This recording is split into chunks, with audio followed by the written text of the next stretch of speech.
अभी अपन इसके अंदर चल रहे थे कि जो जिम्नोस्पर्मिक प्लांट्स हैं उन दोनों के अंदर क्या वेरिएशन है। अभी लाइट चली गई थी तो अपन ने थोड़ा सा देखा इसको कि क्या क्या जिम्नोस्पर्मिक प्लांट्स में और एंजियोस्पर्मिक प्लांट्स में अंतर होता है।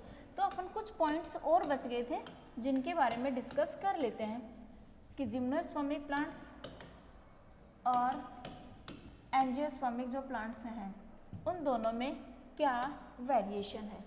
तो मैं बात कर रही थी जिम्नोस्पर्मिक प्लांट्स की कि जो जिम्नोस्पर्मिक प्लांट्स हैं उनके अंदर अभी अपन ने देखा था कि डबल फर्टिलाइजेशन होता है। डबल फर्टिलाइजेशन इनके अंदर नहीं होता, लेकिन इनके अंदर डबल फर्टिलाइजेशन की क्रिया होती है। इनमें डबल फर्टिलाइजेशन की क्रिया होती है। अब अपन बात करते हैं इनमें आगे कि जो जाइगोट बना वो जाइगोट आगे अपना डेवलपमेंट करके और क्या बनाएगा, एम्ब्रियो बनाएगा, और इनके अंदर भी आगे जा कर के वो क्या बनाएगा, एम्ब्रियो बनाएगा, एम्ब्रियो। अब मैं चलूँ नेक्स्ट पॉइंट पे कि इनका एम्ब्रियो अपना क्या करता है, फ्री न्यूक्लियर डिवीजन करता है। तो अपना नेक्स्ट जो पॉइंट है वो ये आता है कि इनका एम्ब्रियो फ्री न्यूक्लियर डिवीजन करता है, और इनका जो न्यूक्लियस है वो फ्री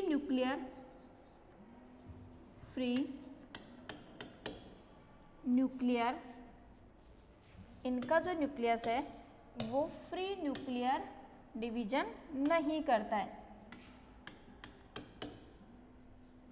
फ्री न्यूक्लियर डिवीजन नहीं करता है, यानी कि फ्री न्यूक्लियर डिवीजन इनके अंदर क्या होता है, एब्सेंट होता है। अब सिंपल सी बात है कि जब इसके अंदर फ्री न्यूक्लियर डिवीजन हो रहा है, लेकिन इसमें जब फ्री न्यूक्लियर डिवीजन नहीं हो रहा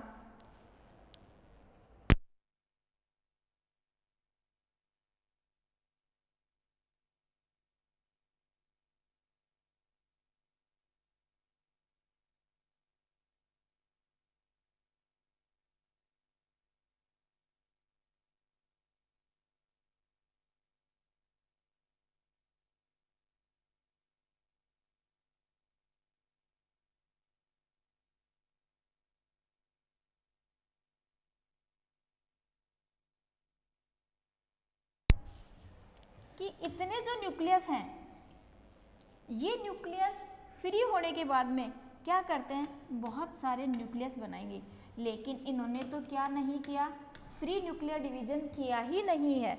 जब ये फ्री न्यूक्लियर डिवीजन करते हैं तब क्या होगा, इनके अंदर कम से कम यूँ माना जाता है कि 2 से लेकर के और 16 तक के किसका निर्माण हो जाता है, कोटिलीडन का। किसका निर्माण होता है, कोटिलीडन का, कोटिलीडन। लेकिन इसके अंदर कितने कोटिलीडन का निर्माण होता है, 2 कोटिलीडन या फिर 1 कोटिलीडन। कितने का, 1 या फिर 2 कोटिलीडन का। तो मैं क्या कह सकती हूँ कि जिम्नोस्पर्मिक प्लांट्स में फ्री न्यूक्लियर डिवीजन होने की वजह से कितने कोटिलीडन्स का निर्माण हो जाता है, 2 से लेकर के 16 तक के कोटिलीडन का निर्माण होता है, और इसके अंदर फ्री न्यूक्लियर डिवीजन एब्सेंट होने की वजह से 1 या 2 कोटिलीडन बनते हैं। एक पॉइंट। नेक्स्ट पॉइंट की बात करूँ मैं इसमें कि जब इनके अंदर कोटिलीडन बने हैं उससे पहले क्या प्रेजेंट था, एम्ब्रियो प्रेजेंट था, एम्ब्रियो। एक सेकेंड, कि ये जो एम्ब्रियो है, ये एम्ब्रियो ये क्या करेगा, अपना डिवीजन करेगा, किसमें, जिम्नोस्पर्मिक प्लांट्स में। तो जिम्नोस्पर्मिक प्लांट्स में जो फ्री न्यूक्लियर डिवीजन हुए हैं उनके प्लांट जो कॉटिलिडन्स बने हैं वो तो बनेंगे बनेंगे, और बचे हुए जितने भी डिवीजन है उनसे क्या उत्पन्न हो जाएगी, पॉली एम्ब्रियोनी, बहुभ्रूणता क्या उत्पन्न हो जाती है, बहुभ्रूणता क्या उत्पन्न हो जाती है, पॉली एम्ब्रियोनी, बहुभ्रूणता। लेकिन इन प्लांट्स में तो इन्होंने डिवीजन किया ही नहीं, फ्री न्यूक्लियर डिवीजन हुआ ही नहीं। जब फ्री होता ही नहीं है तो इनमें क्या रहते हैं, ये एम्ब्रियो एक, कभी कभी दो हो सकते हैं। इसीलिए क्या कहा जाता है कि जिम्नोस्पर्मिक प्लांट्स में पॉली एम्ब्रियोनी पाई जाती है, और इसका एक एग्जाम्पल देखा जाता है क्या, पाइनस, कि पाइनस के प्लांट में पॉली एम्ब्रियोनी पाई जाती है, लेकिन एंजियोस्पर्मिक जो प्लांट्स होते हैं इनके अंदर पॉली एम्ब्रियोनी नहीं पाई जाती है। जब इनमें पॉली एम्ब्रियोनी होती नहीं है, अब इनके अंदर अगर हमें पॉली एम्ब्रियोनी उत्पन्न करनी है तो फिर हम क्या करेंगे, उसको इंड्यूस्ड करनी पड़ती है। क्या करनी पड़ती है, प्रेरित करनी पड़ती है। इंड्यूस्ड, प्रेरित प्रकार की पॉली एम्ब्रियोनी कहा जाता है। और वो पॉली एम्ब्रियोनी उत्पन्न करने का एक प्रेरणिक केमिकल्स होते हैं, जैसे कॉल्चिसिन, जैसे बेंजामाइन, इनके द्वारा उत्पन्न करते हैं। लेकिन नेचुरल रूप से इन प्लांट्स में पॉली एम्ब्रियोनी नहीं उत्पन्न होती। लेकिन यहाँ मैं एक छोटा सा क्वेश्चन और लर्न करवा देती हूँ, जो आपके इस सिलेबस में तो नहीं है, लेकिन कई बार कॉम्पिटिटिव एग्जाम में पूछा जाता है कि नेचुरल रूप से पॉली एम्ब्रियोनी क्यों सबसे पहले कहाँ खोजा गया था। उसको सबसे पहले सिट्रस फैमिली के ऑरेंज के प्लांट्स जो होते हैं उनके अंदर खोजा गया था, कि जो ऑरेंज का फ्रूट होता है उसमें पॉली एम्ब्रियोनी पाई गई थी सबसे पहले। और किसने खोजी थी, एम्ब्रियोलॉजी का जो फादर था पंचानन महेश्वरी, जिसको शॉर्ट फॉर्म में कहते हैं पी महेश्वरी, उसने ये चीज़ खोजी थी। क्लियर यहाँ तक? आज मैंने आपको कंप्लीट करवाया कि एक जिम्नोस्पर्मिक प्लांट्स और एक एंजियोस्पर्मिक प्लांट्स जो होते हैं उनके अंदर क्या क्या वेरिएशन होते हैं। नेक्स्ट जो अपना टॉपिक है वो है स्पोरोफाइटिक प्लांट।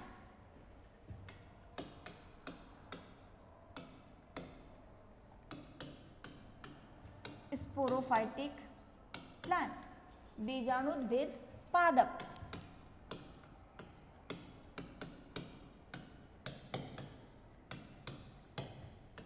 बीजाणुद्भिद पादप क्या कहते हैं इसको, स्पोरोफाइटिक प्लांट, बीजाणुद्भिद पादप। नाम से पता चल रहा है क्या बनेंगे, स्पोर बनेंगे। अब इसको लर्न करने का एक तरीका सबसे सिंपल, जैसे मैं बात करूं साइकस की, तो साइकस का जो प्लांट होता है इसके अंदर अभी मैंने आपको समझाया था कि फीमेल कोण की जगह क्या बनते हैं, ओविल बनते हैं। ये ओविल हमेशा क्या होते हैं, नेक्ड होते हैं। जिस बच्चे को ये सेंटेंस समझ में आ जाता है उस बच्चे को पूरा स्पोरोफाइटिक प्लांट बॉडी समझने में कहीं प्रॉब्लम नहीं आती। इसी तरीके से मैं बात करूं टेक्सस की, कि टेक्सस का जो प्लांट होता है उसके अंदर फीमेल कोण पाया जाता है। और जो एफिड्रा के प्लांट होते हैं, एफिड्रा की जो प्लांट बॉडी होती है उसके अंदर जो कोण होते हैं वो हमेशा किस पर लगे हुए होते हैं, नोड पार्ट पर लगे हुए होते हैं। किस पर लगे हुए होते हैं, नोड पार्ट पर। अलग अलग प्लांट्स में अलग अलग होता है। कुछ प्लांट्स में ये शूट पर लगे हुए होते हैं, जैसे मैं बात करूं पाइनस की, तो पाइनस का जो प्लांट होता है उसमें हमेशा शूट प्लांट पर क्या लगे हुए होते हैं, कोण लगे हुए होते हैं। तो जो शूट प्लांट होता है उसके ऊपर कोण लगने की वजह से ये क्या होते हैं, इन प्लांट्स को दो पार्ट में डिवाइड कर दिया जाता है। किस किस में, एक का नाम रख दिया जाता है लॉन्ग ड्वार्फ और एक का नाम रख दिया जाता है शॉर्ट ड्वार्फ। एक लंबी शाखा वाली और एक छोटी शाखा वाली। तो एक के ऊपर लगते हैं मेल कोण और दूसरे के ऊपर लगते हैं फीमेल कोण। अब अपन बात करते हैं इसकी पूरी स्पोरोफाइटिक बॉडी के बारे में। शॉर्ट में मैंने आपको समझा दिया कि साइकस के अंदर मेल और फीमेल कौन जो है उनमें से मेल तो बनेंगे लेकिन फीमेल कौन नहीं बनेंगे, फीमेल कौन की जगह डायरेक्ट ओवल बनेगा और वो ओवल हमेशा क्या होगा, नेक्ड होगा। लेकिन टेक्सास जो प्लांट है इसके अंदर फीमेल कौन बनते हैं और मेल कौन भी बनते हैं। लेकिन जो एफिड्रा का प्लांट है उसमें जो कौन बनेंगे, मैंने यहाँ से केवल कौन शब्द लिखा है, वो चाहे फीमेल हो चाहे वो मेल हो, हमेशा किस पे बनेंगे, नोड पार्ट के ऊपर ही बनेंगे। अब नेक्स्ट बात करते हैं अपन पाइनस की, कि पाइनस का जो प्लांट है उसमें कौन तो बनेंगे लेकिन वो बनेंगे किसके ऊपर, उसके शूट प्लांट के ऊपर, और शूट में भी किस पे। अब इस शूट को क्या किया जाता है, दो पार्ट में डिवाइड कर दिया जाता है, एक का नाम रख दिया जाता है लॉन्ग शूट और एक का नाम रख दिया जाता है शॉर्ट शूट। शॉर्ट शूट तो एक के ऊपर एक जो होगी लंबी शूट होगी, एक बिल्कुल छोटी शूट होगी, तो एक के ऊपर लगेंगे मेल कौन और दूसरे के ऊपर लगेंगे फीमेल कौन। अब अपन बात करते हैं इसके आगे के पॉइंट्स के बारे में कि किस तरीके से इसकी स्पोरोफाइट बॉडी बनने के लिए ये ओवल जो है वो अपना डेवलपमेंट करता है।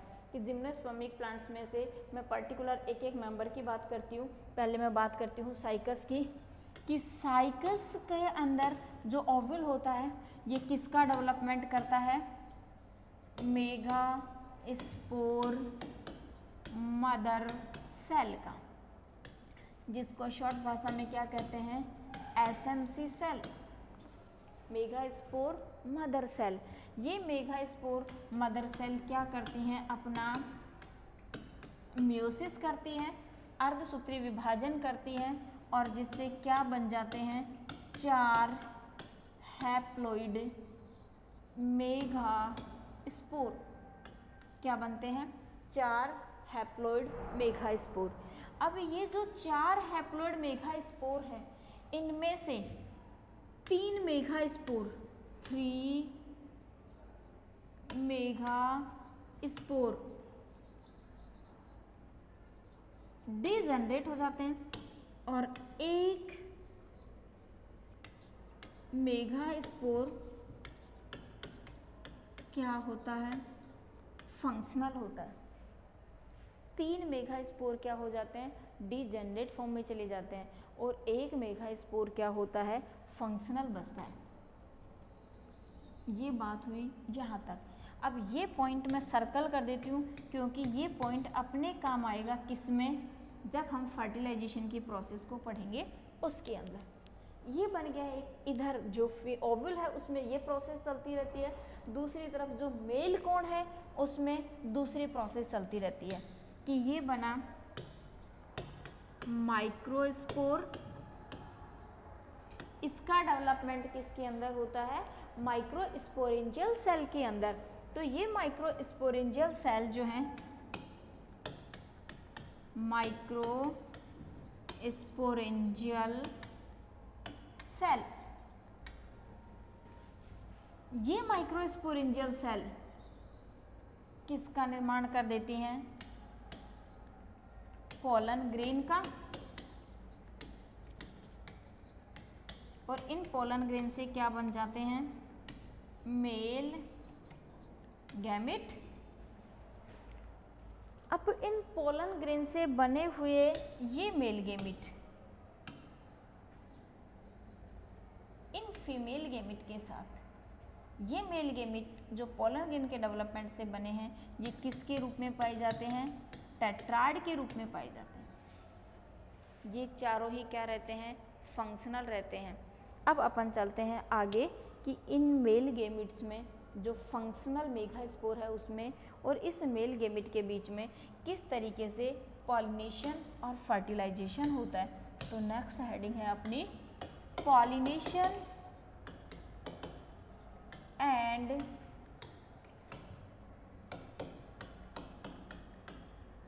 फर्टिलाइजेशन। क्या होता है, पॉलिनेशन और फर्टिलाइजेशन।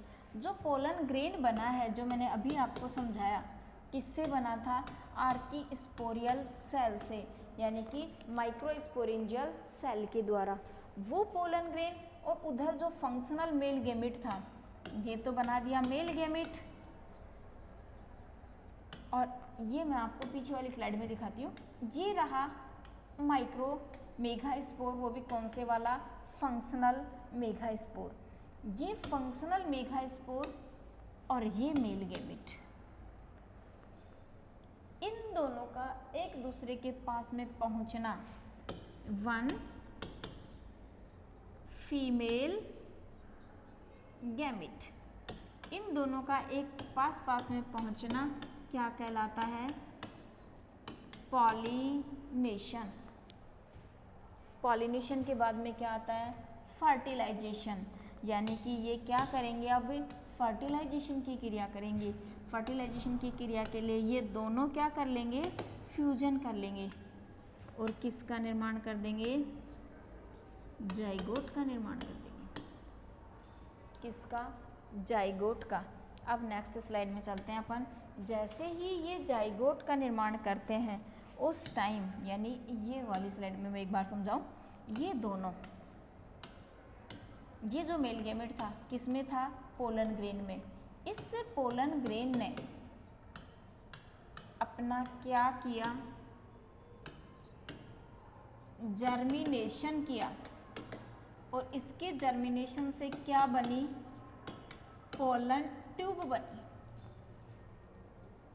ये बना दिया मैंने एक पोलन ग्रेन, इसके जर्मिनेशन से ये बनी पोलन ट्यूब।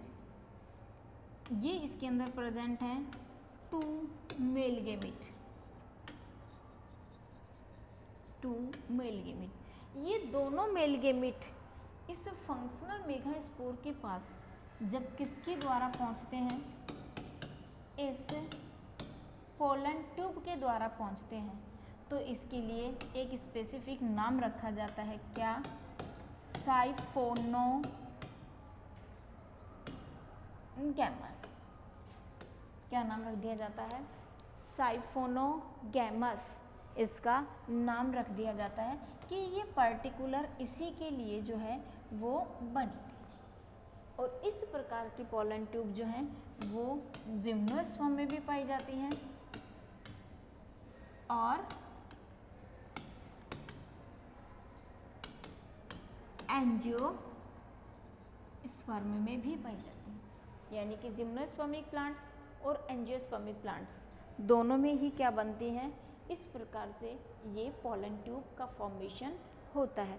ये कंप्लीट हुआ आज अपना फर्टिलाइजेशन और इनका पॉलिनेशन। नेक्स्ट बात करते हैं अपन सीड के बारे में। जो एम्ब्रियो बना है, ये एम्ब्रियो अपना डेवलपमेंट करके क्या बना देगा, सीड बना देगा। और ये सीड अपना जर्मिनेशन करेगा और जर्मिनेशन करके और क्या बना देगा, सीडलिंग। और यही सीडलिंग वापस क्या बना देगा, स्पोरोफाइटिक प्लांट। क्या बना देगा, स्पोरोफाइटिक प्लांट। और ये स्पोरोफाइटिक प्लांट किसका होगा, जिम्नोस्पर्म का। तो बच्चों आज अपन ने जो है वो पढ़ा जिम्नोस्पर्म और एंजियोस्पर्म दोनों में क्या क्या डिफरेंस है, और पार्टिकुलर जिम्नोस्पर्म की स्पोरोफाइटिक बॉडी की, उनकी स्पोरोफाइटिक बॉडी के अंदर जो है किस तरीके से पॉलिनेशन, फर्टिलाइजेशन, मेल गेमेटोफाइट और फीमेल गेमेटोफाइट का फॉर्मेशन होता है, किस तरीके से उनमें फर्टिलाइजेशन के बाद में एंडोस्पर्म बनता है, एम्ब्रियो बनता है और लास्ट में सीड बनता है। और वो सीड किस प्रकार से अपना जर्मिनेशन करके और क्या बना देता है, सीडलिंग बना देता है। और ये सीडलिंग एक जिम्नोस्पर्मिक प्लांट्स होता है। नेक्स्ट वीडियो में अपन नेक्स्ट बात करेंगे कि किस तरीके से इनके अंदर क्लासिफिकेशन होता है और कौन कौन से वैज्ञानिकों ने जिम्नोस्पर्मिक प्लांट्स के क्लासिफिकेशन को समझाया। आज की वीडियो के लिए थैंक्स।